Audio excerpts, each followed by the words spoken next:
Bismillahirrahmanirrahim. Assalamualaikum warahmatullahi wabarakatuh. Perkenalkan, nama saya Jinan Amira, NIM 200110123. Saya akan menjelaskan materi tentang filsafat, mulai dari pertemuan pertama hingga pertemuan terakhir.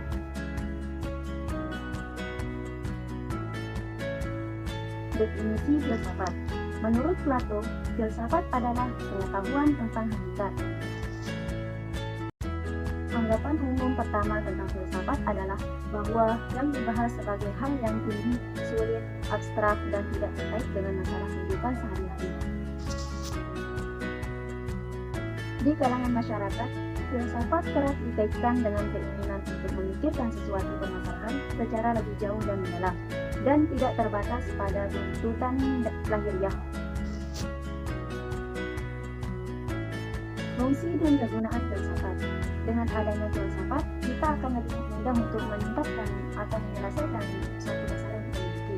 Dengan ketidakmampuan filsafat untuk memberikan jawaban pasti terhadap permasalahan, kehidupan akan menjauhkan kita dari sifat sombong atas keterbatasan kita sebagai manusia.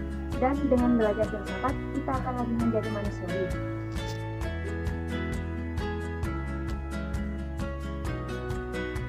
Hakikat manusia dan masyarakat. Manusia merupakan makhluk hidup yang dapat berperan sebagai subjek maupun objek.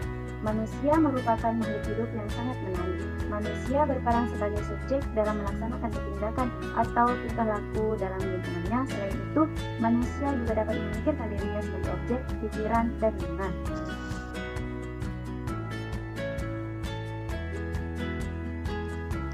Hakikat alam dan ilmu pengetahuan.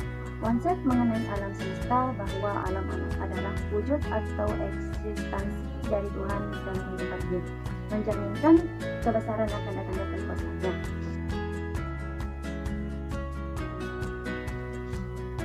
Adapun pengetahuan adalah bagian yang esensial dari eksistensi manusia, karena pengetahuan merupakan buah dan aktivitas berpikir yang dilakukan manusia, pikir yang merupakan perbedaan.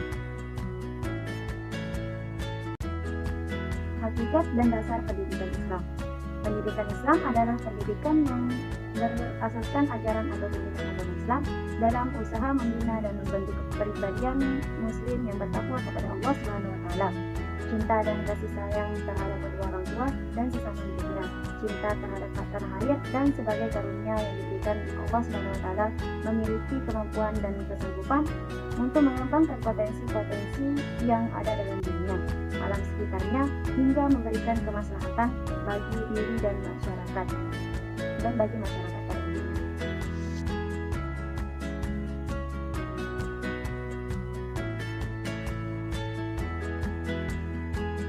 Adapun syarat mutlak adanya pendidikan itu adalah: 1. Diajarkan tentang baca tulis, 2. Media kalam atau cara untuk menulis, 3. Ta'lim, 4. Tarbiyah, 5. tilawah.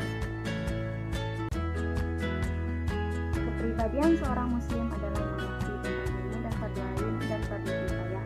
Hal ini harus ditanamkan sejak dini agar bisa berkelanjutan hingga akhir hayatnya. Hakikat kurikulum. Urgensi kurikulum adalah kita melihat letak pentingnya kurikulum dalam sistem pendidikan. Dan kurikulum bisa dikatakan sebagai ruh atau jantungnya pendidikan. Karena tanpa adanya kurikulum, maka tidak ada pendidikan, dan itu hanyalah menjadi wacana. Dan proses pembelajaran tanpa kurikulum tidak akan berjalan dengan lancar, karena itu akan menghambat program pembelajaran.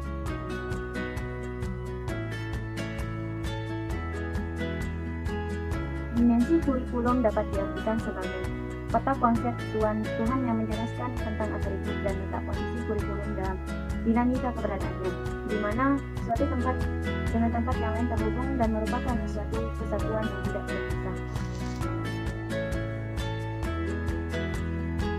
Adapun dimensi kurikulum itu yaitu: pertama, dimensi ide; kedua, dimensi rencana atau tulis; ketiga, dimensi implementasi; dan keempat, dimensi hasil. Adapun fungsi kurikulum, yang pertama sebagai salah satu bagian dari sistem penyelenggaraan pendidikan, yang kedua sebagai kegunaan atau manfaat kurikulum bagi pihak-pihak yang terlibat dalam proses atau aktivitas pendidikan sekolah. cara membentuk kurikulum pendidikan Islam, yaitu harus mengarah ke representasi ke serangkaian program dan konsep yang mengarah pada tujuan pendidikan Islam.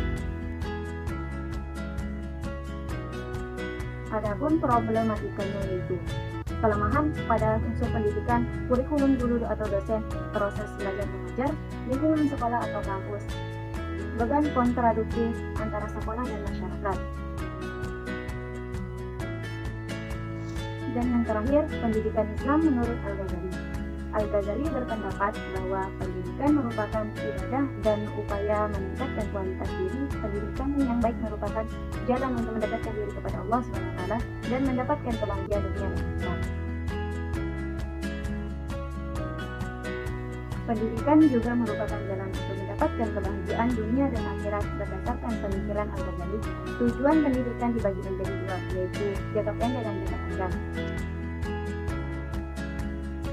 Adapun tujuan pendidikan jangka pendek yakni mempersiapkan peserta didik agar kelak di masa depannya mereka mampu melaksanakan tugas-tugas mulia di dunia dan dengan itu mereka mampu mengenyam kebahagiaan dan kehidupan di dunia.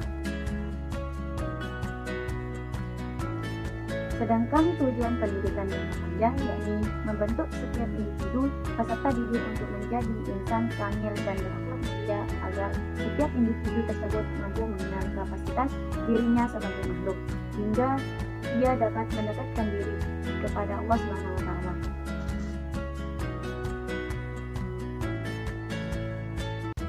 Sekian penjelasan yang dapat saya berikan. Kurang dan lebihnya saya mohon maaf. Wabillahi taufiq wal hidayah. Assalamualaikum warahmatullahi wabarakatuh.